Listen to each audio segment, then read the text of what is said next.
it's sad, it's messed up, but the reality is it come down to these few things, bro. And I'm sorry to break it to you. I'm sorry to put it this way, but this is why she left you. This is why she don't respect you. And this is something that I think all men and all young men need to understand, bro. It really comes down to these few things. It comes down to finances, self-elevation. It comes down to respect. It comes down to you aiming and striving to be better, right? Being ambitious.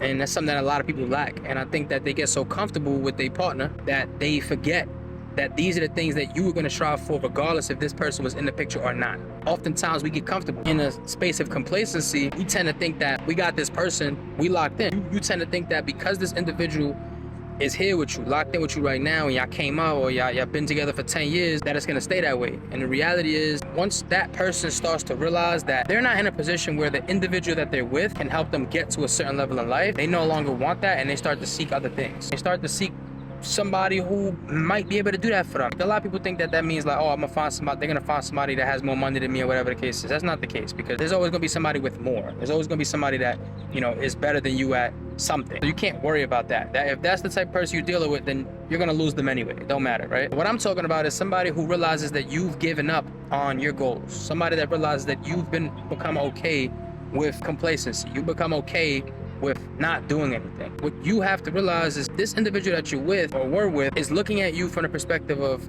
what is this individual going to do for me, but also the family, right? So you have to put yourself in a position where it's like, look, what do you want? Not just for yourself and your partner, but most importantly, the family that y'all might be creating together. That's where your focus should be, on those main things. Your finances, how you can become the best version of yourself, self-elevation, and respect. Respect yourself enough to keep in mind that she's watching, your family's watching, your friends are watching. They watching what you do with your time. They watching what you do with your money. They watching what you do with your decisions at the end of the day, right? They're watching to see what it is that you invest your time into, what it is that you would rather do.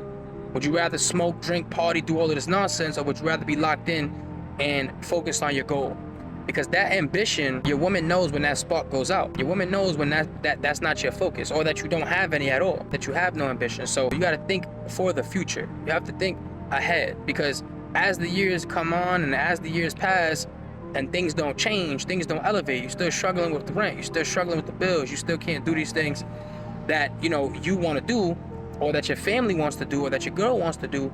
After a while, that shit gets old, bro. After a while, that shit gets old, and she starts to yearn for somebody who can provide these things for her. She starts to wonder what it's like to be with a man who's ambitious, what it's like to be with somebody who's aiming to do more, who's building his company, who's working on things. You got to keep that as the main thing. And at the end of the day, your woman should also be looking to encourage you, should be looking to push you, should be looking to help you get to that space. But if you don't have any ambition, you have nothing going for yourself, you don't have anything that you're looking forward to or thing that you're trying to complete, it's very difficult for her to even push you towards something that you don't even want to go to yourself. Women love ambition because they see what their life can become if yours changes. Think about that. They understand that they're going to benefit from the work that you put in, right? Which is why they should be putting some level of effort and work into keeping you on track as well. But if you don't have a goal at all, you're in a dead-end street, and that ship is soon to sail. Think about it. The top cause of divorces are finances. That's the top cause. In America, at least, right? But the top cause is, of course, infidelity and finances. We know that in this country, 50% of marriages end in divorce for those two things, infidelity and finances, right? On both ends. Now, how do you fix the situation? Number one, of course, picture what your life can be if you're able to travel, if you're able to go on vacation, if you're able to buy whatever you want, if you can provide for your kids, you can provide for your family, you can provide for your woman without limitation. Provide and put yourself in situations that allow you to live the best life possible. And the number one thing you can do is focus on gaining new skills. When you gain new skills, it allows you to incorporate it into your business, incorporate it into whatever it is that you're already doing. Those things have to be the number one thing that you're prioritizing, right? You can't be partying, it can't be drinking, it can't be any of these things. It can't be other women. It has to solely be, how can I become the best version of myself and do it in the fastest amount of time? Surround yourself with the right people, of course, but that can't be the excuse if you don't get to where you want to go.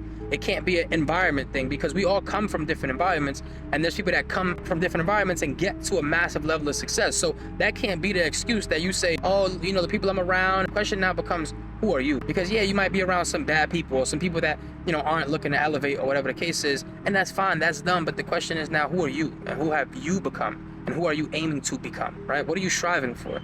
At the end of the day, that's all your woman wants to see. She wants to see that you're aiming for more, that you're not settling, you're not getting complacent, you're not putting yourself in a position where it's a dead-end street for you and your family, especially if there's somebody that you want to have a family with. And at the end of the day, the biggest thing you can do for yourself and for your future family is gain new skills and elevate, right? Change the way that you think. Elevation will come from the skills that you've gathered because you've changed what you're focusing on. Once you understand that a man that has no skill, a man that has no value is pretty much useless, that'll put you in your bag so that you lock in. As men, we must create, we must provide, and most importantly, we must stay on a path of growth. Once we hit a level of complacency, it's over. And the people around us start to look at us different because we've settled. We've sat down and we've completely aborted mission on us getting to the best version of ourselves that we can be.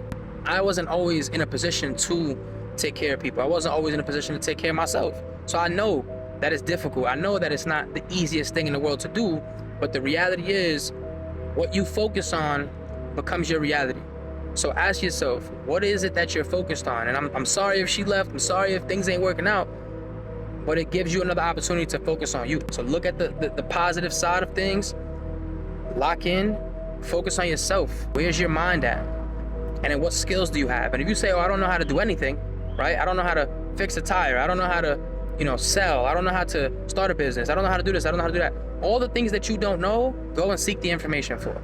And I promise you, once you start seeking, right, like they say, seek and you shall find. And once you have the curiosity, once you have the idea that you don't know something or whatever the case is, go ahead and put the effort into learning that, right? Seek and you shall find. It's a very simple concept. And once you understand that, you'll get the answers to all the things that you do not know, right? Or at least you'll get closer to discovering what those answers may be. You don't know how to do this? Look it up. ChatGPT, Google, YouTube, whatever the case is, shit, ask me if you need to. And if I know, if I have resources to help you, I'd be more than glad to do that. But I need y'all to tighten up, because at the end of the day, anytime that you've been in a position where you're on the losing end of the game, that means it's something that you lack, something that you can get better at. So if she left, I'm sorry, but you're gonna be all right.